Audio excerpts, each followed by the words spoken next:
Hi everybody, I'm Luca and welcome on a culinary journey. We're here at the Vermont Cabinetry Design Center. That's where I do my show with these beautiful cabinets, this great equipment and everything. And today, we're not only making great food, but I have the head designer of the Cabinetry Center. And I tell you, Jessica makes these things look amazing, and she sells them like crazy. And she's going to be on the show. We're going to be making great food. So here's what we're making today. We're doing roasted beets that we're going to do in a puree with some scallops, pan-seared scallops over the top. I'm going to do mozzarella. You know, like you do the fried mozzarella? Well, we're going to do a pecan-crusted fried mozzarella over a mixed green salad with some balsamic dressing. And then, everyone's favorite, beef tenderloin au poivre. Peppercorn dust beef tenderloin. We're going to finish that off with a little bit of a mustard sauce. Absolutely incredible. Jessica is my guest. The cabinets are the star. And I'm just going to cook up some great food. So don't go away because your culinary journey starts now.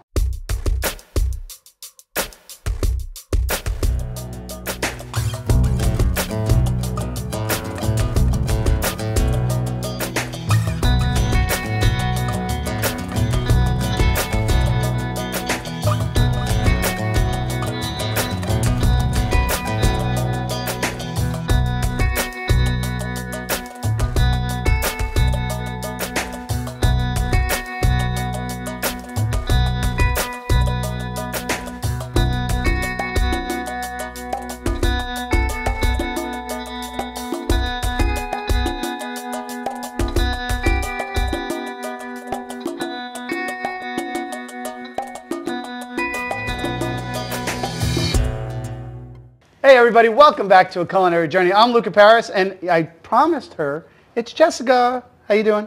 Good, how are you? There should be a round of applause after that. Maybe they'll there you go, see?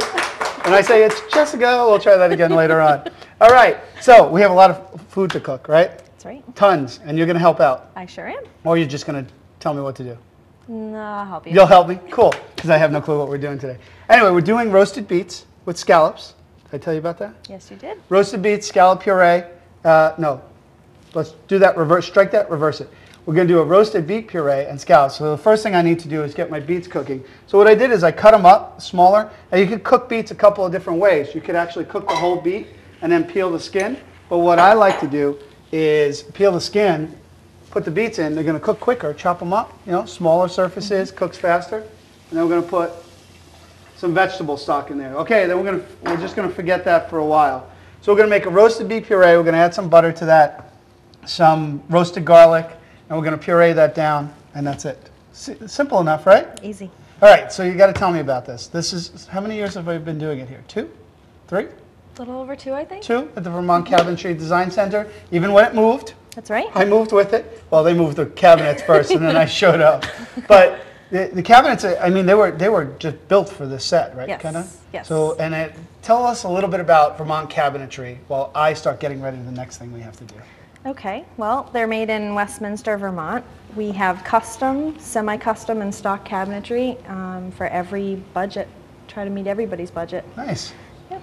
And then you're in charge of making sure they get what they want. That is true. That's what I like to hear. All right, so my job for you today, actually you're going to help me today, is make our crust. We're going to do a crusted mozzarella. Can you get those in there? Sure. We're using some pecans and some breadcrumbs. And you could use a panko breadcrumb or you could use just a regular breadcrumb. Don't get it seasoned, get it plain. I actually make my own. I dry out old bread that we have and then toast it a little bit. And then just grind that up. Put it through a sift, and then you have this great breadcrumbs. You need one more thing to put in there, which is some grated cheese. But we're going to make a crust for our, want a little more? Sure. Okay. We're going to make a crust for our mozzarella. So think about like if you've had fried mozzarella before, but it's usually just a breadcrumb crust fried, and you have it with a tomato sauce. We're going to do a pecan crust, which is something my wife's been wanting to do. Go ahead, knock that out. Make it go grind it. Grind it like crazy. Keep going, keep going. All right, nice job. How are we looking? Maybe we'll put a little salt and pepper in there too. Let's do that. You always want to season all the way because we're going to be making what's called like a dredging station or a flour or a breading station. So we're going to have flour, then egg, and then we're going to put it in the bread. Okay? So keep going. Ta-da! Cool. One of the coolest additions to the set is my garbage can. You know, I work right here. And it slides right back in. Does this have the, oh, it has the same things. What are those called? soft close features. Soft close features. Let's see. Does this do it? No? Yes, it does. Look, watch. You watching? Is everybody watching that? It closed. Woohoo! Because you know how it is at my house? I always forget to close them. Or if I close them too hard. Yeah, no. Yeah. We've heard about that. You know, do people always complain about that? My husband closes the doors too hard. Yeah, and then all the silverware goes to the back of the drawer. Yes, exactly. You know. Oh, yeah. All right, so we're going to have our egg station. We're going to have our breadcrumbs. I'm going to need you to put the breadcrumbs back in here with the pecans.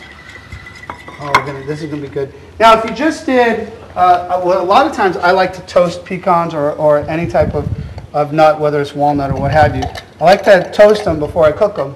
Or I toast them and then put them over a salad. But this way, we're actually going to cook them a little bit or toast them a little bit with the mozzarella, so we don't have to do it twice. Looks good? Yeah? Oh, that's nice. So. Very nice. There's our little breading. I'm going to get started our pan in the back, and you are going to cut me mozzarella slices. How's that? Perfect. Now, when you're doing mozzarella, when you want to do mozzarella for cooking, you've seen me do it on the show before. I do fresh mozzarella. Is that big enough for you? I think so. You sure? Okay, it's a great knife. I need about that big of a slice. See that? Yep. Good luck with that one. All right, so when you're doing mozzarella for cooking, you want to use day-old mozzarella. You don't want to use a mozzarella that's fresh. I've made it fresh for you before. There's too much liquid or too much moisture in there. There's too much milk content. As it dries up a little bit, there's less moisture, and that makes it great to cook with. And that's what we're doing here. So when you're using mozzarella, even that drier mozzarella, if you want to find that in the stores, will go great for making a fried mozzarella. You don't want to let it get too soft where it kind of just dissipates all over the place. We got our beets cooking down really well over here, and that's going to get our puree in a little bit. And then we have our mozzarella. We're cooking a whole bunch of slices. I'm going to sneak over here, grab some oil from you, get that in the pan, and then we're just going to get the oil nice and hot. There we go. How we doing? Cool. Now there's this wet and dry hand method. Do you know about that? So you don't mix up your hands? No. So you don't get those? Okay, I'll show you what it is. You put it in there. This is how all right, and dredge it, turn it over and over. All right, beautiful, see? Look at this wet and dry hand method. Now put it in there. Not with that hand, but that's okay. Well, this is your other hand. If you had 3 hands, it would work wonderfully. All right, so this is your wet hand. Okay, just keep doing it over there. And then I'll keep my hand dry on this side. See, usually you use 2 hands. You keep the other hand. You got that? Follow me? All right, you keep dry. And then I'm gonna crust on this side the pecans. Wow, this really looks good. Oh, we're gonna get a couple of these frying in there momentarily. So this, I need a dry hand. Can I use your dry hand? Sure. Yeah. What better way to spend the day in the kitchen than using a wet and dry hand method? And then we're gonna get that in there. Perfect. All right, so we have pecans, we have Parmigiano cheese, we have breadcrumbs in here, and we're doing a seasoned flour, and we're gonna get these in here. We got the beets going. When we come back, we're gonna put together both of these dishes, all right? We're gonna take a quick little break. We're gonna go and fry these like crazy. We're gonna pop them over each other. Did you put eggs on those? Yeah, you did okay. Beautiful. We're going to finish this up. When we come back, these will be nice and fried, a little bit on each side, then we're going to keep it, and we'll make the salad. We'll do our scallops, so don't go away. We'll be back in a minute.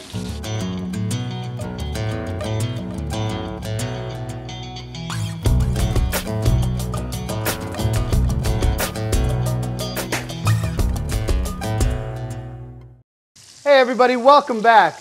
That was a lot of fun. Yes, it was. So what we did is we crusted our mozzarella. Now the thing with the mozzarella, you have to be quick about it, because if you leave them in there for too long, they'll just melt. So now you can do this with other cheeses. If you like feta cheese, you can do it with a feta cheese or anything that's got like this hard cheese quality to it.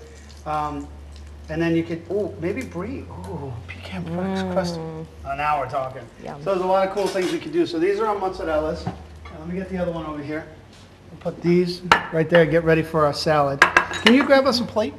Sure. Anywhere you want, just any plate. Now what we're gonna do for the salad is I'm going to take just some mixed greens, and this is a just simple balsamic vinaigrette. If you want to make your own, that's great. If you've watched that show before. If you missed that show, you're gonna catch it another time. I'll make you a balsamic vinaigrette. but we'll just put some balsamic vinaigrette on top of that. We'll take some grape tomatoes. I want to cut with my brand new Wusthof knife. I'm just going to cut those in half. This, look at that. Just cut right through. Beautiful. All right, so we're just going to make this real simple. You need to pair of tongs. You want to toss around the salad and just get it all nice and coated. We'll put you do that, get that on the plate. This is our salad course, and then we're going to make our appetizer course at the same time. All right. So, perfect. You've done this before. Once or twice. Yeah. Put the tomatoes on top. Think about it. This is like having a tomato salad, mozzarella and tomato salad, but just with that one little extra essence of it. Let's shut this off because we're going to need to put butter in there in a second. And we'll put the mozzarella over the top. Want to get us a fork? Sure. Yeah, sure. Have fun with that. See, you have the easy job. You're just standing there while I'm cooking, and you gotta help me with that. All right. So what I'm going to do is get my other pan ready because we're going to do our scallops at the same time. Go ahead, dig in. Tell me what you think. Hopefully it's good. Oh, that does look good, though, huh? So while you're trying that out, I have my beets that are cooked down. I'm going to put some butter in there. Yummy? Delicious. All right. I'm going to put a little bit of butter in our beets. Did you see what a little bit was? No, you're too busy enjoying that. That's what it is. I'm going to steal some roasted garlic from over here. We'll get some roasted garlic in that pan. And then you have another job. Ready? I'm ready. All right. Unless you just want to keep having that. Oh, it's delicious. Oh, nice. Well, you're going to come on this side of me. And since you are the champ with the blender or the our little food processor the first time, you're going to make our puree. So what you need to do here is get in here and just start going to town on these. Hold on to it. Have fun. Got it? Got it. Got it. I'm going to also give you a little wine to put in there. We're going to turn it back on. Good luck with that. You there?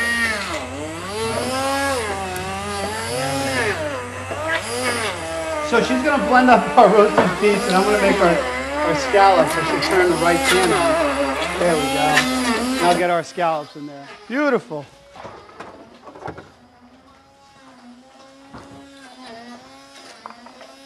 All right, move this pan over real quick.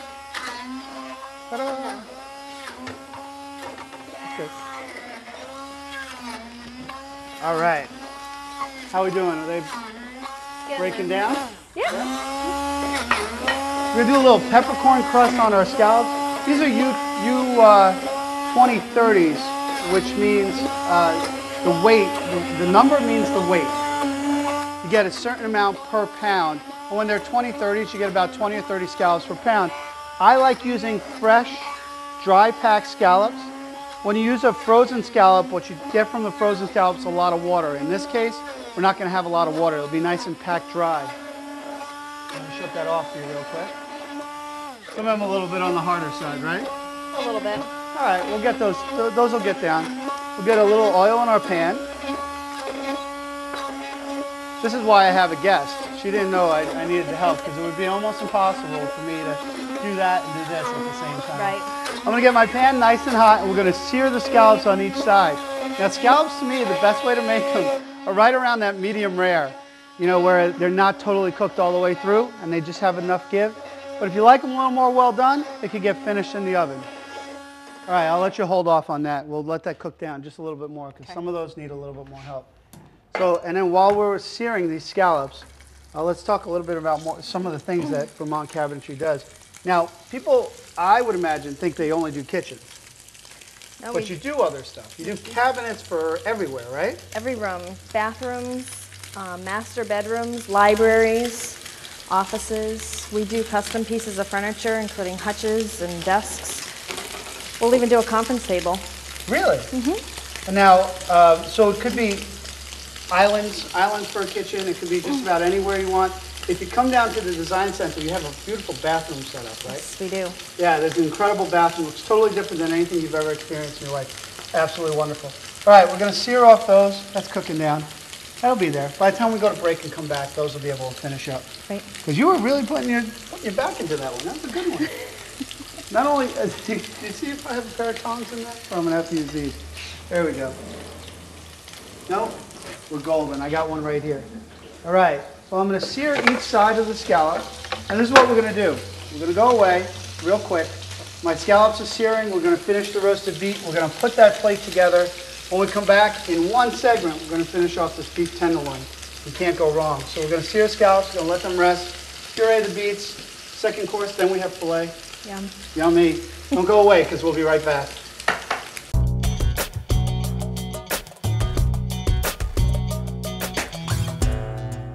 Hey everybody, welcome back. So our first course was the mozzarella, right? Yum. That was yummy with the pecan crust, and then we had the breadcrumbs, and we had the little cheese. Put it over the salad. That's our first course. Our second course, we did the puree of the roasted beets. In that, I did the vegetable stock, the beets, cooked it down. Jessica did the blending. We put some roasted garlic and a lot of butter in there and a little bit of white wine. Wow, that sounds good. Why don't you get some plates? We'll plate those up real quick. And we seared off our scallops, put a little peppercorn dust, seared both sides. We got the pan nice and hot right before it was smoking, and we got that pan nice and hot for there. So you're going to plate those up. You're going to do, what, 3 to an order? Yes. All right, 3 for you, 3 for me, and I made 7 of them. How'd that work out? Oh, you're fancy. You're like restaurant fancy.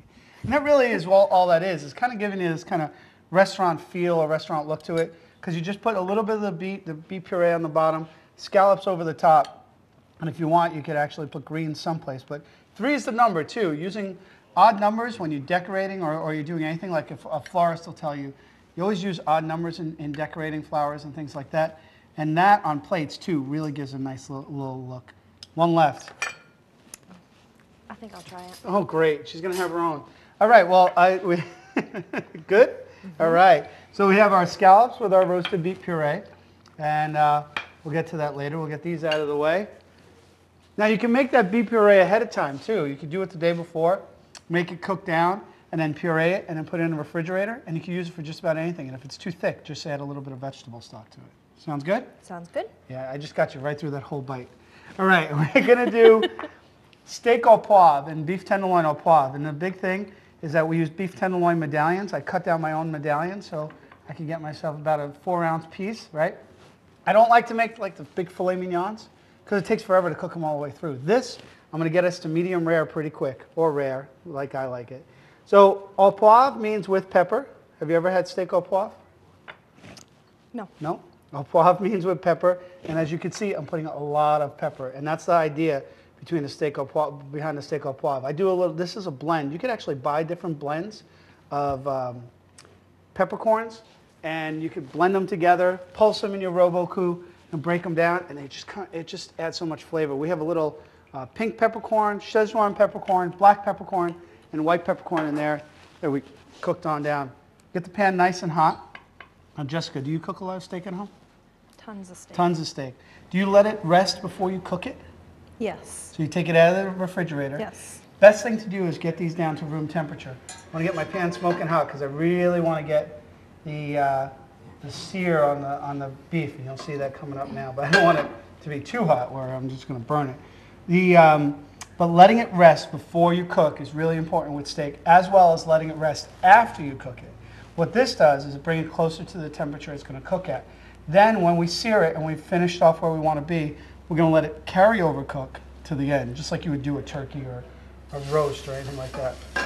And then in this same pan, we're going to make our sauce. All right? So we're going to sear each side. While I'm at it, I know I'm here the third Tuesday every month, but you're here all the time. Yes, I am. And people could come down and see you and stuff like that and talk and Yep. learn about what really makes a cool cabinet. That's right. So what is the major difference between Vermont Cabinetry and other cabinets you buy? What's the biggest thing that when people look at what you do makes it different? Our cabinetry is made in Westminster, Vermont, so we're a very local cabinet manufacturer, and it's local people building cabinets that are going to be put in someone's home here That's in awesome. the area. Yeah, that's actually pretty awesome.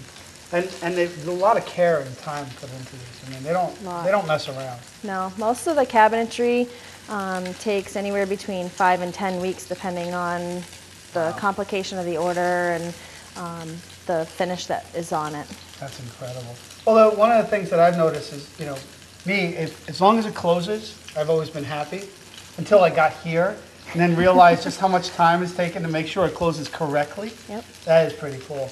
All right, so we're searing one side of our beef tenderloin, and then we're going to pop it over and sear the other side. So we'll just let it kind of sit around and get all nice and seared. And I'll show you what searing, you get a nice caramelization, nice brown on the outside. And a couple of minutes on either side will get us this really great finish. Look at that. That looks beautiful. Wow, beef tenderloin can't go better than that. So what do you cook when you're home besides steak?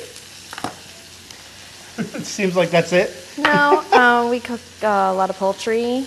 I don't cook a lot of fish just because I'm the only one that eats fish in my house. Well, so then it's good we made some scallops for you. Yes. Good. If I would have known, we would have been only fish.